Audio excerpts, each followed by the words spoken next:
좋은 아침입니다. 고린도전서 16장 1절에서 12절 말씀 보겠습니다. 1절 성도를 위하는 연보에 관하여는 내가 갈라디아 교회들에게 명한 것 같이 너희도 그렇게 하라. 2절 매주 첫날에 너희 각 사람이 수입에 따라 모아 두어서 내가 갈 때에 연보를 하지 않게 하라. 3절 내가 이럴 때에 너희가 인정한 사람에게 편지를 주어 너희의 은혜를 예루살렘으로 가지고 가게 하리니. 4절 만일 나도 가는 것이 합당하면 그들이 나와 함께 가리라. 바울은 전도 여행을 하면서 개척되어진 이방 교회들에게 이 복음을 처음 나누어 준 그 예루살렘 교회를 돌아볼 것에 대해서 계속 권면하였습니다. 우리가 영적인 것으로 빚을 졌습니다. 그러면 그 빚을 진 것을 당연하게 생각해서는 안 되고, 또 우리가 할 수 있는 것으로 빚을 갚으려고 하는 이런 모습은 성도의 교제에 굉장히 중요한 것입니다. 그래서 이제 이 연보 구제 헌금에 대해서 오늘 또 구체적으로 방법을 이야기하고 있습니다. 먼저 지금 갈라디아 교회 같은 경우에 가장 이제 처음 이제 개척되어진 교회들인데요. 이 교회들에게부터 예루살렘 당시 기근으로 인해서 굉장히 힘든 상태에 있고요. 박해로 인해서 굉장히 어려운 상태에 있는 예루살렘 교회를 돕는 일에 대해서 이야기해 줬던 그 원칙 그대로 하는데요. 미리 첫날, 그러니까 일주일의 첫날이 주일이죠. 사실 우리가 달력에 보면 월화수목금토 일 이게 아니라 사실 주일, 일요일, 월화수목금토, 월화수목금토 이렇게 되어 있죠. 첫날, 다시 말하면 주일날 이 초대교회는 모여서 함께 예배드리는 습관이 있었는데요. 이때 미리미리 한꺼번에 구제헌금을 하지 않도록 미리미리 구제헌금을 해서 모아두라, 이렇게 이야기하고 있습니다. 여기 연보라는 단어는요, 사실은 코이노니아라는 단어입니다. 코이노니아는 한글 성경에 교제로 거의 주로 번역되고 있는 단어입니다. 근데 교제로도 번역하지만 또 연보로도 번역하고요, 가끔은 참여로도 번역하고 있습니다. 참된 교제라는 것은 그냥 말로만 교제하는 것이 아니라 때때로 물질이 흘러갈 때는 물질이 함께하는 교제, 연보이고요. 몸이 이렇게 함께 해야 될 때는 몸이 함께하는 교제, 참여인데요. 어쨌든 미리 준비하라라고 이야기하고 있고요. 이렇게 준비된 헌금을 예루살렘에 전달할 때에는 또한 그들 교회의 대표자와 또 그들 교회에서 친히 쓴 그 편지와 함께 전달할 것이고, 그때 만약 바울이 이 헌금을 전달하는 일에 같이 가는 것이 좋을 것 같으면 자신도 같이 가겠노라고 이야기를 하고 있습니다. 어쨌든 교회가 또 형제를 돌아보는 일에 초대교회가 얼마나 신경을 쓰고 있었는지와 또 이 물질을 전달함에 있어서 얼마나 투명하게 하기 위해서 애를 쓰는지와 또 이 물질이 억지로 혹은 급하게 준비되지 않도록 미리미리 준비하기 위해서 얼마나 신경 쓰는지를 읽었던 본문은 잘 보여주고 있습니다. 자, 이제 5절입니다. 내가 마게도냐를 지날 터이니 마게도냐를 지난 후에 너희에게 가서 6절 혹 너희와 함께 머물며 겨울을 지낼 듯도 하니 이는 너희가 나를 내 갈 곳으로 보내어 주게 하려 함이라. 7절 이제는 지나가는 길에 너희 보기를 원하지 아니하노니 이는 만일 주께서 허락하시면 얼마 동안 너희와 함께 머물기를 바람이라. 자, 바울은 지금 에베소 지역에서 이 고린도전서를 쓰고 있습니다. 그런데 바울이 이제 워낙에 그가 차후에 가지고 있던 여정에 대해서 이미 밝힌 적이 있는 것 같은데요. 바울은 이 에베소 지역을 떠나서 고린도를 방문했다가 다시 마게도냐로 가서 거기서 다시 고린도를 방문했다가 그곳에서부터 이제 이 구제헌금을 가지고 예루살렘으로 갈 계획이 있다고 밝혔는데요. 그러니까 마게도냐로 가는 길에 워낙에 먼저 고린도를 방문했다가 그다음에 마게도냐 다시 고린도 이런 계획을 가지고 있었는데 이 고린도를 먼저 방문하는 계획을 취소하고 에베소에서 마게도냐 갔다가 그다음에 고린도로 가겠다는 것입니다. 고린도로 가서는 겨울을 함께 지나겠다고 이야기합니다. 겨울철은 사실은 바다가 얼어붙어서 바다로 항해하기도 힘들고요. 육지의 항해 역시 만만치 않았기 때문에 이 한 3개월은 고린도에서 너희들과 함께 머물려고 한다 이렇게 이야기를 하고 있는 것입니다. 그러니까 워낙은 마게도냐로 가는 길에 잠시 들렀다가 고린도를 잠시 들렀다 마게도냐 갔다가 그 다음에 와서 좀 장기간 체류하기로 했던 건데 이 잠시 들를 계획을 아예 이제 그 수정해서 안 하겠다는 이야기를 여기서 하고 있는 것입니다. 그런데 이렇게 한 이유는 사실은 바울이 성급하게 나 잠시 들렀다가 그 다음에 마게도냐 갔다 또 다시 들를게 이렇게 한 것은 아닙니다. 워낙 이 계획을 가지고 한 것이었지만 고린도 교회에서 들려오는 소식이 뭐랄까요? 내가 방문해서 도움이 되기보다는 도움이 되지 않는, 다시 말하면 자신들이 어느 정도 정리하고 돌이키고 회개한 상태에서 간다고 하면 축복이 될 터인데 지금 그러니까 그렇게 되지 않은 상태에서 간다고 하면 서로 얼굴만 붓길 것이고 또 그것이 그들에게 유익이 되지 않을 것을 알기 때문에 이 방문 계획을 취소하고 변경을 일정하고 있는 것입니다. 이것은 사실 자기가 사람이 그렇잖아요. 자기 약속을 스스로 한 약속을 지키는 것에 방점을 두는 사람은 내가 경솔하다는 말 듣기 싫고 내가 굉장히 책임감이 있다는 말을 듣고 싶어서 반드시 지킬 것입니다. 근데 바울은 사실 경솔한 사람도 아니고 책임감도 있는 사람이지만 나 책임감 있다는 말, 나 경솔하지 않는다는 말 듣고 결과적으로 그들에게 유익이 되지 못하는 방문, 그들의 마음에 더 그 깊은 뭐랄까요, 그 거리감을 주는 방문이 된다고 하면 비록 자기가 오해를 받고 비난받을지라도 일정을 바꾸는 것이 좋겠다 생각해서 바꾼 것입니다. 아니나 다를까 이렇게 바꾼 일정으로 인하여서 고린도에서 그 바울을 대적하는 사람들 또 반대편에 있는 사람들 얼마나 많이 비방을 받아야 했는지 모릅니다. 바울이 그거 알지 못하고 이렇게 쓴 것은 아닐 것입니다. 그렇지만 진짜 그들의 유익을 위하여서 또 이렇게 변경을 하게 된 것을 기록을 하고 있는 것입니다. 자, 이제 8절입니다. 내가 오순절까지 에베소에 머물려 함은 9절 내게 광대하고 유효한 문이 열렸으나 대적하는 자가 많음이라.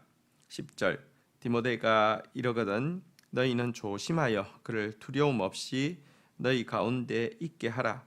이는 그도 나와 같이 주의 일에 힘쓰는 자임이라. 11절 그러므로 누구든지 그를 멸시하지 말고 평안히 보내어 내게로 오게 하라. 나는 그가 형제들과 함께 오기를 기다리노라. 지금 편지를 쓰고 있는 에베소에서는 그래서 원래 일정보다 조금 더 체류하게 되었습니다. 고린도 잠시 방문할 시간을 또 에베소에서 더 쓸 수 있었기 때문에 그렇습니다. 에베소의 시간이 늘어난 이유에 대해서는 광대하고 유효한 문이 열린 것과 또 한편에서는 대적하는 자가 많음으로 인해서 시간을 조금 더 쓰게 되었다 이야기합니다. 실제 에베소에서는 전도의 문이 활짝 열리게 되었고요. 또 에베소에서는요 거대한 박해가, 그래서 사실은 에베소에서 바울이 이 사자 밥이 될 뻔한 그런 또 일도 있었지요. 그래서 시간을 좀 더 쓰게 되는 것에 대해서 이렇게 양해를 구하고 있습니다. 하지만 그렇다고 바울이 워낙 고린도에 가려고 했던 그 일을 아예 접은 것은 아닙니다. 대신 그는 디모데를 그들에게 파송하겠다고 이야기하고 있습니다.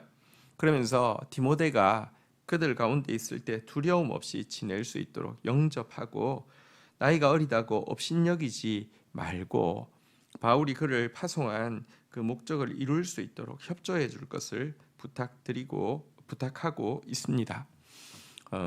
자기 직접 가는 것보다는 이렇게 조금 완충 작용이 필요하다고 생각해서 보낸 것입니다.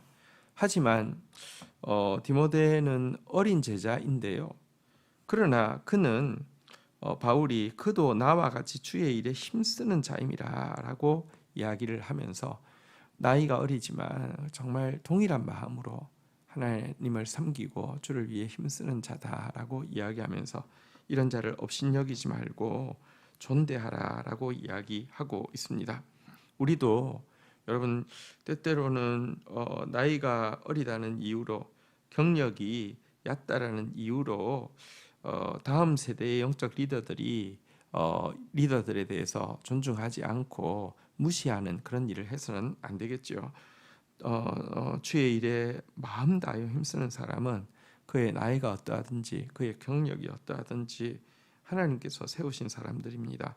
존대하고 또 그를 통하여서 하나님이 말씀하시는 거 받을 수 있는 성숙한 모습이 있어야 하겠습니다.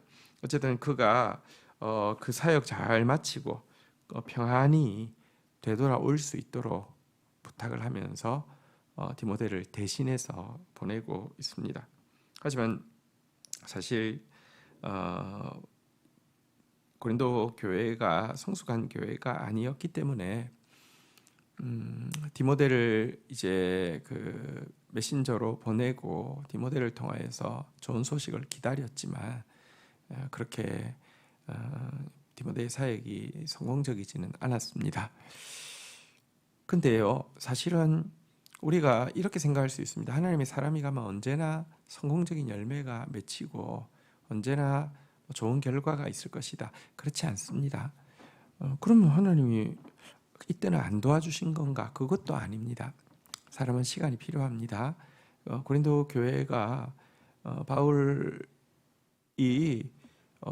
대해서 계속 이렇게 그 비판적이고 심지어 바울이 보낸 디모데에 대해서도 이렇게 존중하지 아니하고 이런 시간들을 지나면서 자신들의 악함을 알고 조금씩 이거 우리가 옳지 않은데 이런 생각을 하다가 결국은 또 이제 회개하게 되고 돌이키게 되고 이런 이제 과정을 겪게 되고요. 디모데 역시 하나님의 사람이 한 사람의 사역자로 성장하는 데는요, 성공의 경험도 필요하지만 실패의 경험도 필요합니다. 이곳에 가서 사실은 되게 씁쓸한 실패를 맛보았는데요.